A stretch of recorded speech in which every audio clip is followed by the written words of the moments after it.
नमस्कार, स्वागत है आपका। मैं हूं आपके साथ सुमित गुप्ता। आप देख रहे हैं 30 मिनट में राजस्थान। शुरू करते हैं सुपरफास्ट खबरों का सिलसिला। शिक्षक भर्ती पेपर लीक मामले में गुजरात कनेक्शन सामने आया। उदयपुर में पकड़ी गई नकलचियों की बस को स्कॉट कर रही कार गुजरात की है। बस के आगे पीछे चल रही कार में मास्टरमाइंड सुरेश बैठा था।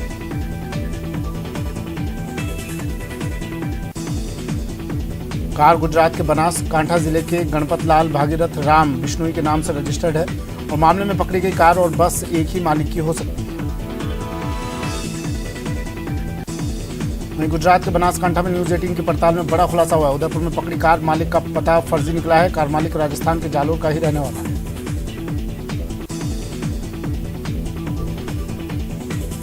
जालोर से पेपर लीक मामले में नया खुलासा हुआ है। मामले में अब सामने आया है कि पेपर प्रिंट में जाने से पहले ही आउट हो चुका था।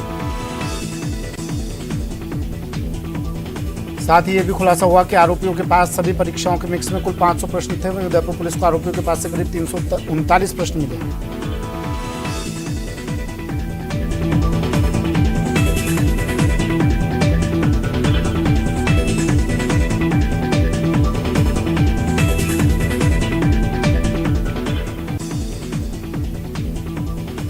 पेपर लीक मामले में उदयपुर से बड़ा खुलासा हुआ है। नकल गिरोह ने उदयपुर के होटल हिमांशी को अपना ठिकाना बनाया था और कमरा नंबर 303 को अपना कंट्रोल रूम बनाया था। नकल गिरोह ने होटल में 4 और कमरों को बुक किया था। कमरा नंबर 207, 209, 303, 305 में पेपर सॉल्व करवाया गया था। 2 कमरे 22 दिसंबर को और 2 कमरे 23 दिसंबर को बुक किए गए थे। दौसा में एक भी परीक्षार्थी सेकंड ग्रेड भर्ती परीक्षा देने नहीं पहुंचा, जिसकी वजह से परीक्षा केंद्र सूना पड़ा है। एक भी परीक्षार्थी उपस्थित नहीं होने पर अनुपस्थिति की सूचना आरपीएससी को भिजवाई गई। वहीं कोटा में सेकंड ग्रेड भर्ती परीक्षा के परीक्षा केंद्र पर सिर्फ 2 ही परीक्षार्थी पहुंचे। आज आरपीएससी की ओर से सेकंड ग्रेड शिक्षक भर्ती परीक्षा के पंजाबी विषय की परीक्षा का आयोजन हुआ, जिसमें सिर्फ 2 परीक्षार्थी ही उपस्थित रहे।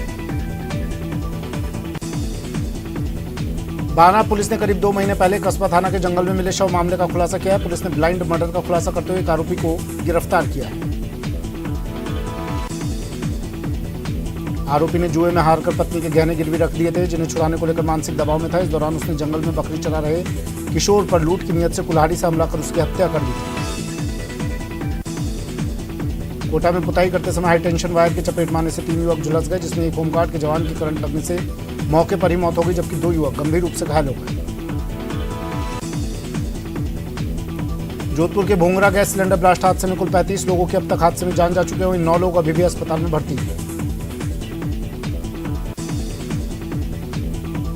इसके अलावा मामले में 11 लोगों को अस्पताल से डिस्चार्ज किया जा चुका है। 8 दिसंबर को जोधपुर के भोंगरा में हादसा हुआ था।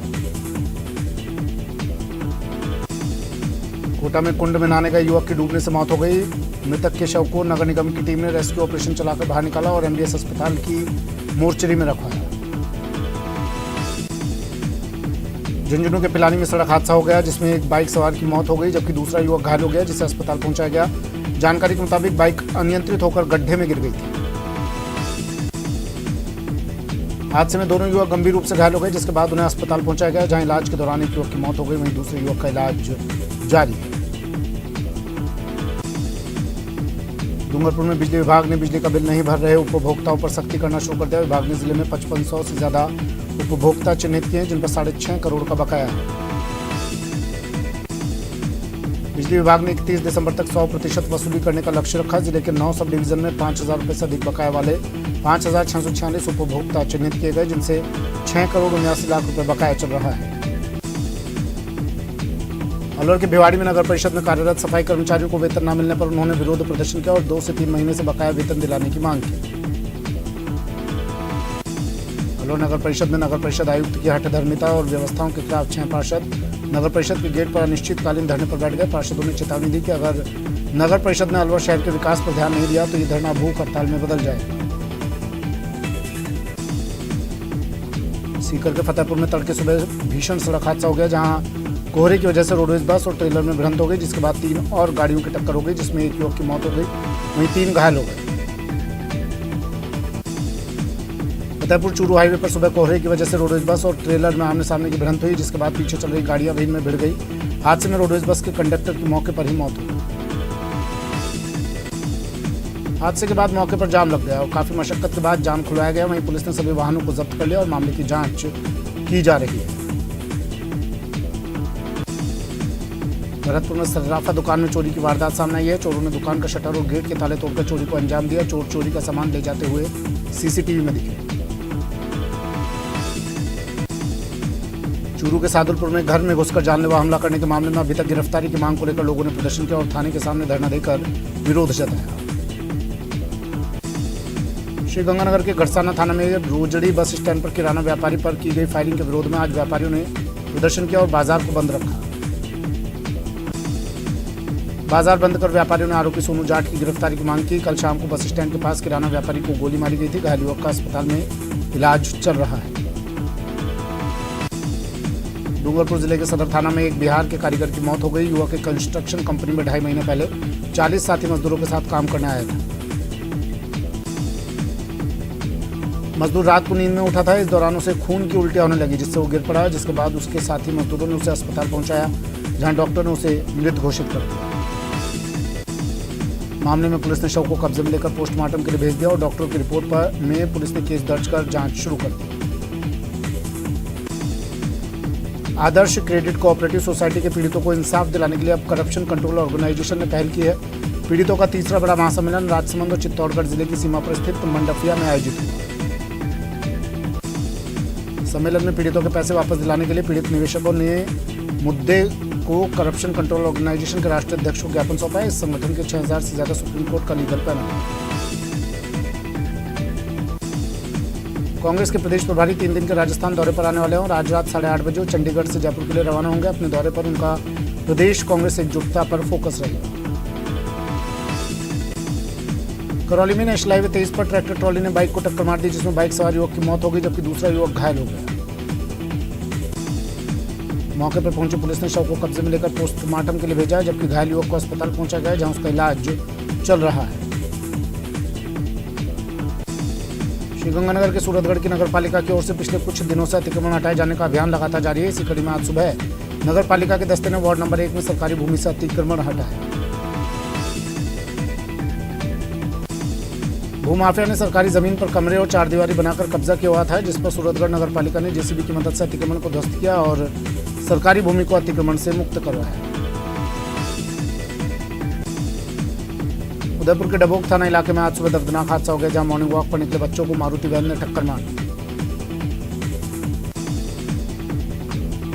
हादसे में 5 बच्चे गंभीर रूप से घायल हो गए, जिनमें एक बच्चे की अस्पताल में इलाज के दौरान मौत हो गई। मृतक बच्चा अपने ननिहाल आया हुआ था। अलवर जिले के रामगढ़ में विवाहिता की मौत के मामले में पुलिस ने बड़ा खुलासा किया, जहां पुलिस ने बताया कि महिला की हत्या की गई थी और उसे घटना का रूप देने की कोशिश की गई थी। पुलिस ने मामले में हत्या का मुकदमा दर्ज कर जांच शुरू की तो पता चला कि महिला के पति ने दहेज के चलते अपने परिजनों के साथ मिलकर महिला की हत्या की थी। झुंझुनू में आबकारी विभाग ने बड़ी कार्रवाई की और करीब 60 लाख रुपए की कीमत के पंजाब निर्मित अवैध शराब से भरे हुए एक कंटेनर को जब्त किया। पुलिस को मुखबिर से सूचना मिली थी, जिस पर कार्रवाई करते हुए पुलिस ने बीड़ चेक पोस्ट पर नाकाबंदी की और चिड़ावा की ओर से आ रहे कंटेनर को रुकवाया। इसके बाद तलाशी में कंटेनर से शराब बरामद की। डूंगरपुर के आसपुर विधानसभा क्षेत्र के बीजेपी की जन आक्रोश यात्रा सभा का आयोजन किया गया, जिसमें बीजेपी सांसद सीपी जोशी ने कांग्रेस पर जमकर निशाना साधा। सवाईमाधोपुर जिले के बाली थाना क्षेत्र में सड़क किनारे एक युवक और युवती के अचेत अवस्था में मिलने से इलाके में हड़कंप मच गया, जिसके बाद पुलिस मौके पर पहुंची और दोनों को अस्पताल पहुंचाया। अस्पताल में डॉक्टरों ने युवती को मृत घोषित कर दिया। वहीं युवक की हालत गंभीर होने पर उसे सवाईमाधोपुर रेफर किया गया। अजमेर विकास प्राधिकरण की ओर से सड़क चौड़ा करने और सौंदर्यीकरण में बाधा बन रहे 13 गुमटियों पर बुलडोजर चलाकर उन्हें ध्वस्त किया गया। पुलिस लाइन क्षेत्र में बनी 13 गुमटियों को आज सुबह एडीए की टीम और पुलिस का अतिरिक्त बल ने मौके पर पहुंचकर जेसीबी की मदद से ध्वस्त कर कार्रवाई को अंजाम दिया। प्रतापगढ़ के उपखंड मुख्यालय पर नेशनल हाईवे 56 पर रोड पर अवैध अतिक्रमण के चलते 2 ट्रोले आपस में टकरा गए, जिसके बाद हाईवे पर लंबा जाम लग गया। मौके पर पहुंची पुलिस ने जाम खुलवाया। एक ट्रोला प्रतापगढ़ से बांसवाड़ा की तरफ जा रहा था, तभी रास्ता संकरा होने की वजह से सामने से आ रहे ट्रोले से उसकी टक्कर हो गई। रोड पर अतिक्रमण के चलते रास्ता नहीं दिखा, जिसकी वजह से हादसा हो गया। अलवर में मिलावटखोरों और सिंथेटिक दूध बनाने वालों के खिलाफ सरस डेयरी चेयरमैन का अभियान जारी है। सोमवार रात को सरस डेयरी चेयरमैन विश्राम गुर्जर ने एक बड़ी कार्रवाई को अंजाम दिया। सरस डेयरी चेयरमैन 2 किलोमीटर बाइक पर और इसके बाद पैदल चलकर मिलावटखोरों और सिंथेटिक दूध बनाने वाले कारखाने पर पहुंचे और उनको पकड़ा। उसके बाद वहां मौजूद करीब 2000 लीटर दूध को नाली में बहाया गया। कोटा में डर्टी प्रोफेसर और आरोपी छात्र के बीच की बातचीत की एसआईटी टीम को 50 और ऑडियो मिले हैं। बातचीत की ऑडियो की एसआईटी की टीम स्क्रिप्ट तैयार कर रही है। डर्टी प्रोफेसर के मोबाइल ने कई राज खोले हैं। कल ही खुलासा हुआ था कि प्रोफेसर मौज मस्ती के लिए बैंकॉक और मुंबई जाता था और कई कॉल गर्ल से संपर्क में था। सीकर में मकर संक्रांति से पहले ही चाइनीज मांझे की बिक्री जोरों पर है। सीकर की कोतवाली पुलिस ने 3 जगह कार्रवाई कर चाइनीज मांझा बरामद किया और 3 लोगों को गिरफ्तार किया। श्रीगंगानगर के रावला मंडी हुई चोरी की वारदात में पुलिस ने जांच शुरू कर दी। आज फिर से पुलिस मौके पर पहुंची और घटनास्थल का जायजा लिया और आसपास के लोगों से पूछताछ की। प्रदेश में चल रही बिजली संकट से जल्दी राहत मिलने वाली है। राज्य में जल्दी 1100 मेगावाट का बिजली उत्पादन बढ़ाया जाएगा। विद्युत उत्पादन निगम की 3 यूनिट्स से उत्पादन शुरू होगा। प्रदेश में चल रहे विद्युत संकट के बीच श्रीगंगानगर के सूरतगढ़ थर्मल पावर प्लांट से राहत भरी खबर सामने आई है। सुपर थर्मल पावर प्लांट की सब क्रिटिकल पावर स्टेशन की बंद पड़ी 250 मेगावाट क्षमता की 3 नंबर इकाई से बिजली का उत्पादन शुरू कर दिया गया। थर्मल के मुख्य अभियंता एसपी बंसल ने बताया कि सब क्रिटिकल पावर प्लांट की बंद पड़ी 250 मेगावाट की अन्य 2 इकाइयों को भी जल्द शुरू कर दिया जाएगा। श्रीगंगानगर कलेक्टर ने लोगों से मुख्यमंत्री चिरंजीवी स्वास्थ्य बीमा योजना में रजिस्ट्रेशन करवाने की अपील की, ताकि आवश्यकता पड़ने पर लोगों को 10 लाख तक के इलाज की मदद मिल सके। कोरोना को लेकर मुख्यमंत्री अशोक गहलोत ने समीक्षा बैठक की, जिसके बाद सीएम ने कहा कि जनता को घबराने की जरूरत नहीं है। हमारे यहाँ वैक्सीनेशन की स्थिति काफी अच्छी है। कोरोना के नए वेरिएंट को लेकर भारत सरकार अलर्ट हो गई है। वहीं अब इसके लिए केंद्र और राज्य की सरकारों ने तैयारियां तेज कर दी हैं। दिल्ली, यूपी समेत कई राज्यों में कोविड-19 मामलों में किसी भी बढ़ोतरी की स्थिति से निपटने के लिए अस्पतालों की तैयारियों की पड़ताल करने के लिए आज एक मॉक ड्रिल की गई। कोरोना के नए वेरिएंट के सामने आने के बाद एक बार सतर्कता और सावधानी पर जोर दिया जा रहा है। राज्य सरकार के निर्देश पर आज सभी अस्पतालों में कोरोना से निपटने के लिए जरूरी संसाधनों और साधनों की परख के लिए मॉक ड्रिल किया गया। अजमेर संभाग के सबसे बड़े जवाहरलाल नेहरू अस्पताल में भी मॉक ड्रिल की गई, जिसमें जेएलएन मेडिकल कॉलेज के प्रिंसिपल डॉक्टर वीबी सिंह, अस्पताल अधीक्षक डॉक्टर नीरज गुप्ता मौजूद रहे। झुंझुनू में कोरोना के खतरे को देखते हुए राज्य सरकार के निर्देश पर सरकारी अस्पताल में मॉक ड्रिल किया गया और 5 ऑक्सीजन प्लांटों का निरीक्षण किया गया। जोधपुर में कोरोना संक्रमण की आशंका के मद्देनजर उत्तर पश्चिम रेलवे के जोधपुर मंडल अस्पताल प्रशासन ने मंगलवार से अस्पताल में नो मास्क नो एंट्री का फॉर्मूला लागू करने का फैसला किया। साथ ही किसी भी स्थिति से निपटने के लिए अस्पताल प्रबंधन ने सभी जरूरी व्यवस्थाएं सुनिश्चित कर ली हैं। कोरोना के नए वेरिएंट से निपटने के लिए रेलवे अस्पताल प्रशासन को सभी आवश्यक व्यवस्थाएं सुनिश्चित करने के निर्देश दिए। अलवर जिले के थाना गाजी से पूर्व विधायक और मंत्री रहे हेम सिंह भड़ाना ने सोमवार को आयोजित जन आक्रोश यात्रा की जनसभा को संबोधित करते हुए कहा कि कांग्रेस में भ्रष्टाचार का आलम इस कदर फैला हुआ है कि अधिकारी बेलगाम हो गए हैं। जैसलमेर में अब हेलीकॉप्टर से सम के रेतीले धोरों का नजारा देख सकेंगे। हेलीकॉप्टर 8 मिनट आसमान की सैर कराएगा, जिसमें एक साथ 6 सैलानी बैठ सकेंगे और एक यात्री का किराया 7000 होगा। कोटा रेल मंडल ने ऑपरेशन नन्हे फरिश्ते अभियान के तहत 130 बच्चों को उनके परिजनों को सुपुर्द करने में सफलता हासिल की।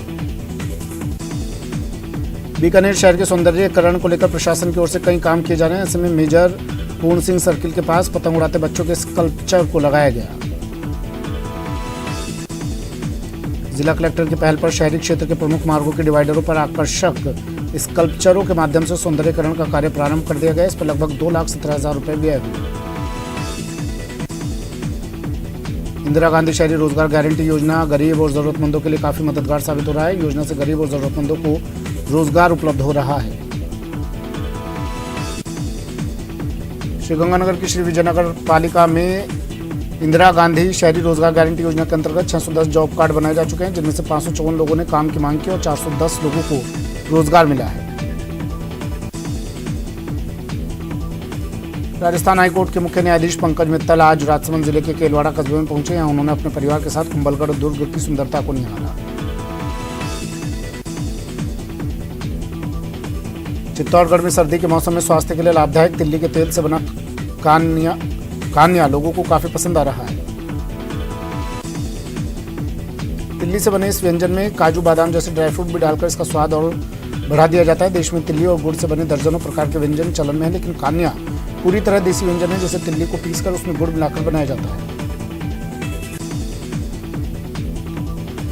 प्रदेश में मौसम विभाग ने अगले 24 घंटे में पाला पड़ने की संभावना जताई है। सीवियर कोल्ड वेव, घना कोहरा छाने के भी आसार हैं। ठंड को लेकर कुछ जिलों में मौसम विभाग ने येलो अलर्ट जारी किया है।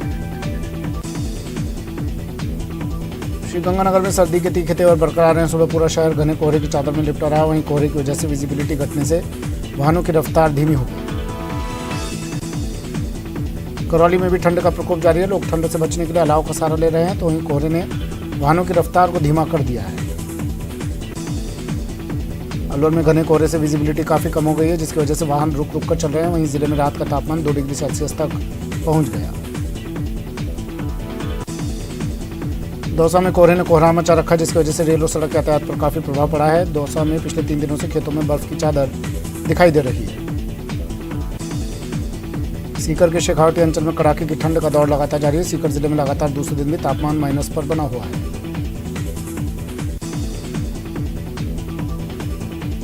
दिसंबर के आखिरी हफ्ते में सर्दी के तीखे तेवर जारी हैं। आज झुंझुनू में सुबह घना कोहरा छाया रहा। कोहरे की वजह से कम विजिबिलिटी के चलते वाहन चालकों को परेशानी का सामना करना पड़ा। और जयपुर से बड़ी खबर है, तृतीय श्रेणी अध्यापकों का हल्ला बोल।